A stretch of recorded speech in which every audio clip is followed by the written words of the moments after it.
제가 어렸을 때 마음 편히 과자 한 봉지를 먹지를 못했습니다. 누군가의 눈치를 보면서 자랐어요. 시골에 갔는데 과자 한 봉지가 눈에 띄었습니다. 제 과자가 아니었죠. 너무 먹고 싶어서 과자를 뜯어서 막 먹고 있는데 저쪽 멀리서 한 어른이 지나가는 거예요. 저도 모르게 과자 봉투를 훌쩍 숨겼습니다. 늘 눈치 보면서 살았던 저였기 때문에 그냥 몸에 익었던 행동이었던 것 같아요. 그러다가 어떤 내 상처 어린 내 어린 내면이 세상의 눈치를 보며 살아남기 위해서 그렇게 과자를 숨겼던 것 같습니다. 그런데 그 제 모습을 본 어른은 제 마음을 알아채시고 종훈아 그냥 편하게 과자 먹어라 라고 말씀했으면 좋았을 텐데 참 진짜 과자 먹으면서도 눈치 보면서 먹네 그렇게 말씀하시고 씩 지나가셨습니다. 그 빈잔 어린 목소리, 그 차가운 시선이 수십 년이 지났지만 제 가슴 속에 선명한 상처로 남아 있습니다. 내가 가장 안전하게 보호받아야 될 집에서조차도 마음 편히 과자 하나 먹지 못하고 늘 주위의 눈치를 살피면서 살았던 게 바로 저의 모습이었습니다. 그런데 이 상처는 비단 저만의 이야기는 아닙니다. 오늘을 살아가는 수많은 현대인들이 세상이라는 거친 환경 속에서 늘 누군가의 눈치를 보면서 살아갑니다. 내가 이만큼 성과를 내지 못하면 내가 회사를 떠나야 될 텐데. 지난 주말에 한 회사를 갔는데 거기 담당하던 주임이 저한테 그래요. 이번에 심사가 있는데 심사에 탈락되면 저희 직원의 3분의 1이 나가야 됩니다. 내가 자격을 증명하지 못하면 이 직장에서 이 관계에서 쫓겨나지 않을까 늘 불안해하며 내 과자를 숨기기에 급급한 것이 우리의 모습입니다. 슬픈 것은 이 상처 입은 눈치가 우리의 신앙생활 안에도 들어와 있다는 것이죠. 우리는 하나님 앞에서도 끊임없이 눈치를 봅니다. 내가 요즘 기도를 잘 안 하는데 성경도 안 읽는데 말씀을 살아나는데 정말 부족한데 하나님이 벌 주시면 어떠지? 내가 직분자인데 내가 목사인데 이만큼 헌신하지 못하면 하나님이 나를 외면하시지 않을까? 그런 눈치를 보는 거죠. 늘 하나님의 눈치를 살피며 내 연약함과 허물을 숨기느라 늘 그냥 한쪽 구석택에 있는 것 같아요. 오늘 사도 바울은 갈라디아서 4장 1절부터 7절을 통해서 바로 우리처럼 평생에 누군가의 눈치를 보며 종처럼 살아가던 어떤 영혼들을 향해서 정말 해방과 자유가 무엇인지 우리에게 말해주고 있습니다. 오늘 1절과 2절은 당시 로마 세계를 지배하던 아주 독특한 가정 법률이 있습니다. 우리 사회하고는 조금 이해할 수 없는 부분이에요. 1절에 이렇게 나오죠. 1절, 2절에 우리 함께 봉독하겠습니다. 내가 또 말하노니 유업을 이길 자가 모든 것의 주인이나 어렸을 동안에는 종과 다름이 없어서 그 아버지가 정한 때까지 후견인과 청지기 아래에 있나니. 당시 로마 사회 아래에서는 가문의 거대한 자산을 물려받을 상속자, 그 아들이죠. 큰아들. 그러나 이 아들이 나이가 어릴 때는 아무런 법적 권리가 없습니다. 아버지는 그 아이 외 두 부류의 엄격한 사람을 세워서 통제합니다. 첫 번째는 후견인이고 두 번째는 청지기입니다.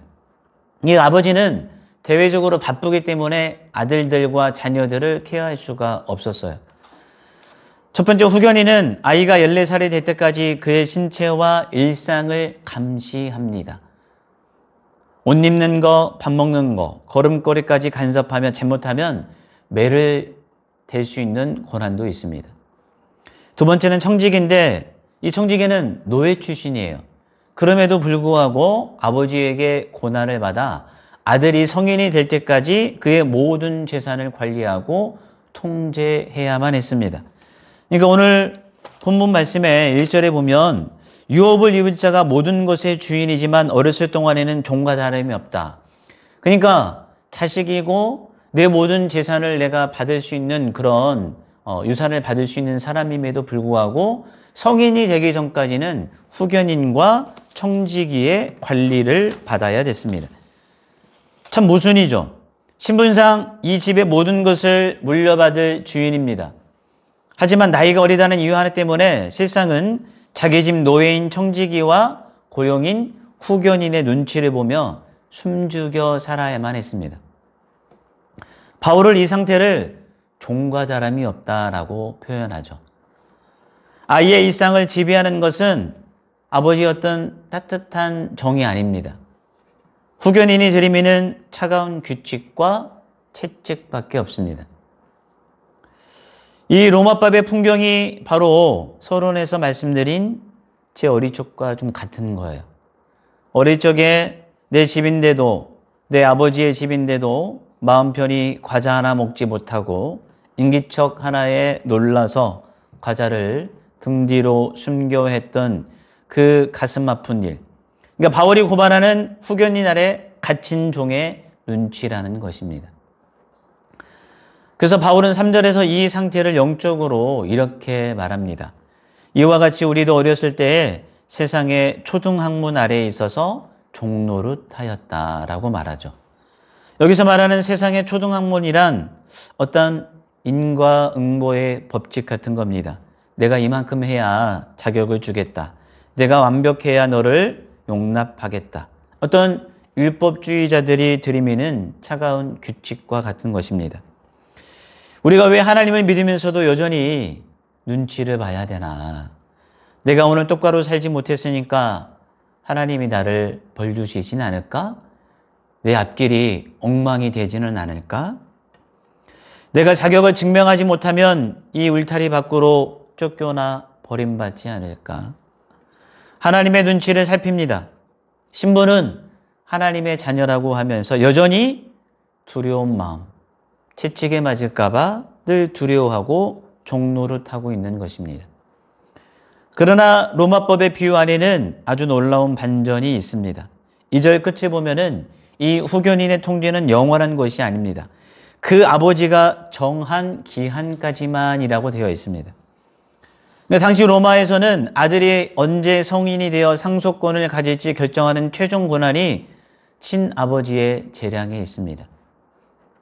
아들이 착한 일을 해서도 아니고 아버지가 정한 그날이 되어야 아버지가 이제 내 아들은 성인이다 라고 선언하는 순간 아들은 그 즉시 자신을 억압했던 후견인과 청지기의 손에서 정말 그냥 바로 해방되는 것입니다. 유대 율법주의자들은 우리에게 평생 그 후견인의 눈치를 보며 종처럼 쩔쩔매고 살아야 한다고 말합니다. 율법을 지켜야 됩니다. 안식일을 목숨처럼 지켜야 됩니다. 늘 그렇게 우리에게 말하는 것이죠. 하지만 바울은 선언합니다. 아버지가 정한 기한이 됐다. 하나님이 정하신 타이밍에 예수 그리스도가 오셔서 이제 후견의 시대는 끝났다라고 우리에게 말해주는 거예요. 아버지가 정한 해방의 때가 왔는데 왜 우리들은 아직도 어릴 적 나를 때렸던 후견인의 눈치를 보면서 움츠리고 살아가고 있는가? 왜 여전히 내 행위와 조건을 채워야만 버림받지 않을 거라는 종의 두려움 속에 살고 있는가? 그래서 이제 우리는 그 지긋지긋한 종노릇을 끝내야 됩니다. 누군가의 눈치를 보는 것을 이제는 끝내야 되는 것이죠. 왜냐하면 신분이 종에서 아들로 바뀌었다면 이제 하나님을 대하는 우리의 마음가짐, 신앙생활을 해나가는 어떤 영적인 동력 자체가 이제 통째로 바뀌어야 되는 것입니다. 그래서 오늘 본문 6절은 우리에게 일어난 가장 놀라운 혁명을 이렇게 선포합니다. 우리 6절을 다 함께 봉독합니다. 너희가 아들임으로 하나님이 그 아들의 영을 우리 마음 가운데 보내사 아빠 아버지라 부르게 하셨느니라. 우리 대지 첫 번째에서 살펴봤듯이 후견이라는 말에 늘 종의 동력은 오직 하나. 우리가 열심히 하는 이유는 혼날까봐 두려운 마음이었습니다. 그러나 하나님의 때가 돼서 우리 마음에 성령이 임하시면 두려움은 이제 없어지게 되는 것입니다. 그리고 성령님은 우리 안에서 하나님을 향해서 무서운 재판장이 아니라 아빠, 아버지라고 부르게 하신다는 거예요. 요즘에 그 대중들한테 큰 사랑을 받는 니아라는 유튜버가 있습니다. 종종 이렇게 알고리즘에 떠서 보신 분도 있을 거예요. 맨날 그 아빠 놀리는 그런 그 유튜버로 유명한 유튜버 있죠. 내용이 이래서 딸이 막 아빠를 계속 장난스럽게 놀려요. 막 아빠 막 불러가지고 화장실에 있으면서 막 손에다 똥도 묻히고 아빠가 막 저기 화장실에서 공중 화장실에서 대변 보고 이렇게 막 도망쳤는데 그거 막 뉴스에 나오게 해가지고 막 아빠 때문에 지금 뉴스에 나왔다고 막 이렇게 아빠를 겁주고 이런 내용입니다. 영상만 보면 딸이 아빠한테 막 투정 부리고 편하게 어떻게 보면 함부로 말하는 것처럼 보일 때도 있습니다. 그런데 엊그저께 제가 그걸 보다가 막 마음이 뭉클한 적이 있어요. 딸이 막 아빠한테 그래요.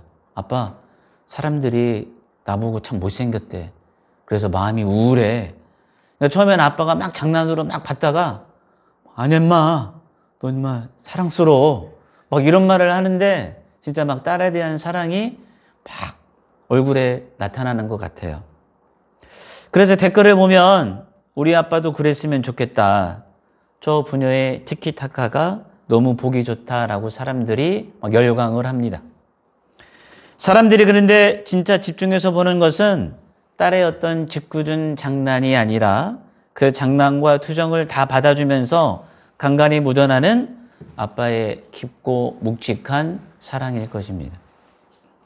그리고 그 사랑을 너무나 잘 알기 때문에 아빠 앞에서 아무런 가식 없이 온전히 자기 모습을 드러내는 딸의 그 안전함을 부러워하는 것이죠.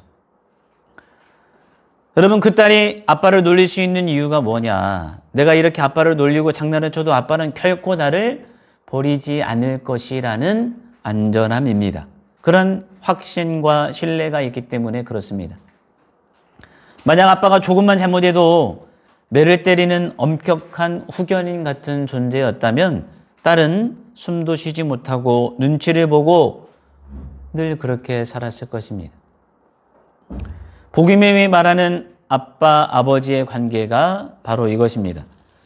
헬라어에서 아바라는 말은 당시 유대인 아이들이 아빠를 부르던 가장 친밀한 단어이기도 했습니다. 우리가 율법이라는 후견인 밑에 있을 때는 하나님 눈치 보느라 바빴습니다. 내가 오늘 기도를 좀 빼먹었는데, 내가 좀 하나님 보시기에 좋지 않은 행동을 했는데, 나 하나님한테 혼나면 어쩌지? 늘 불안했습니다. 그러나 성령님이 우리 안에 오시면 하나님과 우리 사이는 그런 차가운 규칙의 관계가 아니라 언제든 안방문을 벌컥 열고 들어가서 장난을 치고 투정을 부려도 다 받아주시는 아빠와 자녀의 인격적인 사귐으로 바뀌게 될 것입니다. 물론 우리가 하나님을 경외해야 됩니다. 두려운 마음도 가지고 있어야 되죠. 복음 안에서의 경외함은 무서워서 벌벌 떠는 어떤 그런 종들이 가지고 있는 공포가 아닙니다.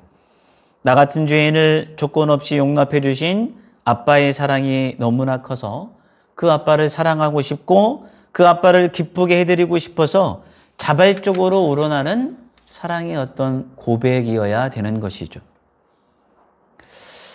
우리가 여전히 하나님이 두려운 존재입니까? 무서운 존재입니까? 그분 앞에서 완벽한 자격을 증명해야만 사랑받을 수 있을 것 같아 눈치를 보십니까? 이제 우리는 그 무거운 종의 몽해를 내려놓아야 됩니다. 우리 하나님은 우리들의 모든 연약함과 투정까지 받아주시는 정말 가장 따뜻하고 친밀한 우리들의 아빠가 되시기 때문에 그렇습니다. 또한 바울은 오늘 우리가 현실의 거친 파도 속에서도 결코 낙심하지 않을 위대한 어떤 결론을 내리고 있습니다. 오늘 본문의 마지막 구절인 7절 우리 함께 읽어보겠습니다. 그러므로 내가 이후로는 종이 아니요 아들이니 아들이면 하나님으로 말미암아 유업을 받을 자니라. 아멘. 제가 전에 한참 이렇게 믿음이 어릴 때 막 예언 기도가 유명하다고 하면 막 그 기도 받으러 다닌 적이 있었습니다. 그래서 어떤 목사님이 뭐 송촌동에 왔는데 되게 그 예언을 잘한대요. 그래서 이제 5만 원짜리 봉투를 하나 딱 가지고 갔습니다. 그냥 가면 안 되니까 어떤 좀 성의 표시를 해야 될 거 아니겠어요?